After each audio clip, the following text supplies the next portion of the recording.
राधे राधे दोस्तों, आपका मेरे YouTube चैनल पर हार्दिक स्वागत है। मैं आपको गरुड़ पुराण से संबंधित कुछ ऐसी बातें बताऊंगी जिससे आपके घर में सुख समृद्धि आएगी।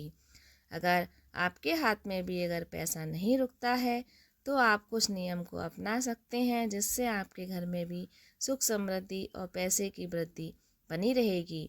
अगर कोई व्यक्ति गरुड़ पुराण पढ़ने की इच्छा रखता है या उसके रहस्यों को जानना चाहता है तो वह शुद्ध मन से पवित्र होकर गरुड़ पुराण का पाठ कर सकता है। गरुड़ पुराण में जीवन से संबंधित कई महत्वपूर्ण बातों का उल्लेख किया है जिससे मनुष्य अपनी खुशहाल जिंदगी जी सकता है। हिंदू धर्म में बहुत से ग्रंथ और महापुराण हैं और सभी का अपना विशेष महत्व है। महापुराणों में 18 महापुराण हैं जिनमें से गरुड़ पुराण भी प्रमुख है। धर्मशास्त्रों के मुताबिक किसी व्यक्ति की मृत्यु के पश्चात गरुड़ पुराण पढ़ा जाता है। मान्यता है कि व्यक्ति की मृत्यु के बाद उस घर में 13 दिन तक उनकी आत्मा की शांति और मोक्ष प्राप्ति के लिए गरुड़ पुराण सुनाया जाता है। लेकिन अगर कोई व्यक्ति गरुड़ पुराण पढ़ने की इच्छा रखता है या उसके रहस्यों को जानना चाहता है तो वह शुद्ध मन से पवित्र होकर गरुड़ पुराण का पाठ कर सकता है। गरुड़ पुराण में जीवन से संबंधित कई महत्वपूर्ण बातों का उल्लेख किया गया है जिससे मनुष्य अपनी खुशहाल जिंदगी जी सकता है।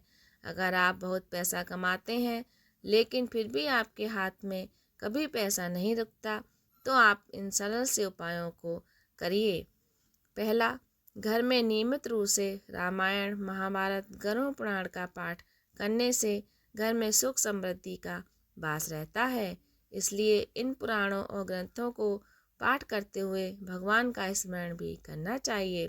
नंबर 2, गरुड़ पुराण के अनुसार आप भी सुबह घर में रसोई में पहला भोजन जब बनाएं तब आप पहला भोग भगवान को लगाना चाहिए।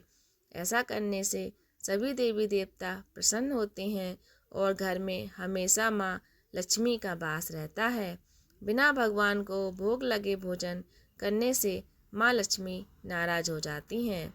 नंबर 3 है, गरुड़ पुराण कहता है कि अगर आपके पास कितनी भी संपत्ति हो उसका अहंकार कभी नहीं करना चाहिए और अभिमानी होकर कभी उसका घमंड भी नहीं करना चाहिए।